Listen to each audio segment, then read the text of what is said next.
Hi అండి. అందరికీ నమస్కారం. Welcome to my channel. ఈ వీడియోలో ప్రభుత్వ విశ్రాంత ఉద్యోగులందరికీ కూడా ఇప్పుడే అందిన తాజా వార్త.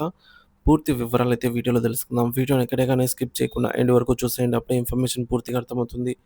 వీడియో చూస్తున్న ప్రతి ఒక్కరు వీడియోకి లైక్ చేయండి ఫ్రెండ్స్. ఈ వీడియోని తోటి మిత్రులతో షేర్ చేయండి. కొత్తగా మన ఛానల్ చూస్తున్నవారు ఇంకా ఎవరైనా సబ్స్క్రైబ్ చేసుకున్నట్లయితే వెంటనే మన ఛానల్‌ని సబ్స్క్రైబ్ చేసుకోండి.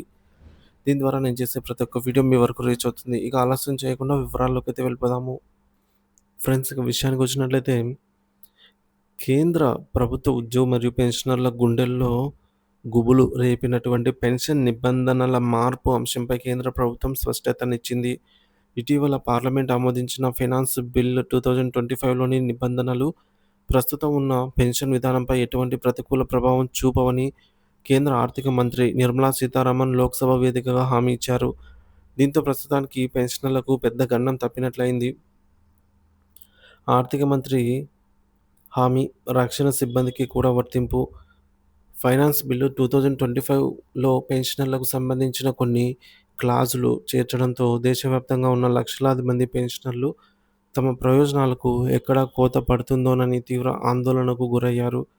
ఈ నేపథ్యంలో ఆర్థిక మంత్రి నిర్మలా సీతారామన్ మాట్లాడుతూ, ప్రస్తుత పెన్షన్లను ఏ విధంగానూ మార్చే లేదా సవరించే ఉద్దేశ్యం ప్రభుత్వానికి లేదు. ఈ నిబంధనలు రక్షణ రంగ సిబ్బందికి కూడా వర్తించవు. వారికి పెన్షనర్లకు ప్రత్యేక నిబంధనలున్నాయి అని స్పష్టం చేశారు. ఈ ప్రకటనతో పెన్షనర్ల తక్షణ భయాలు తొలగిపోయాయి. ఆందోళన నేపథ్యం ప్రభుత్వ దిద్దుబాటు చర్యలు. ఫైనాన్స్ బిల్లులో పెన్షన్ నిబంధనల చేర్పుపై దేశవ్యాప్తంగా పెన్షనర్లు, వారి సంఘాల నాయకులు తీవ్ర నిరసన వ్యక్తం చేశారు.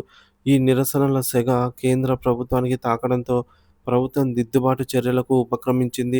దీంతో భాగంగా department of pensions and pension welfare అధికారులు, ఉద్యోగ మరియు పెన్షనర్ల సంఘాల నాయకులతో ఒక వెబ్ సమావేశాన్ని నిర్వహించారు.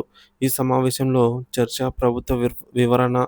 ఈ సమావేశంలో సిబ్బంది సంఘాల ప్రతినిధులు అసలు పెన్షన్ రూల్స్‌లో మార్పు చేస్తూ ఆర్థిక బిల్లులోని నిబంధనలను ఎందుకు చేర్చాల్సి వచ్చింది అని కార్యదర్శిని ప్రశ్నించారు.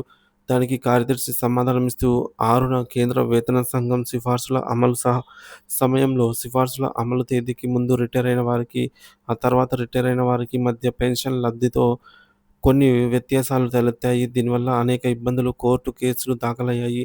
ఆ అసంబద్ధతను సరిదిద్దేందుకే ఈ సవరణలు ప్రతిపాదించాల్సి వచ్చింది. అయితే 7వ వేతన సంఘం అమలులో ఇలాంటి సమస్యలు ఉత్పన్నం కాలేదు అని వివరించారు. భవిష్యత్ హామీ. 8వ వేతన సంఘంపై భరోసా.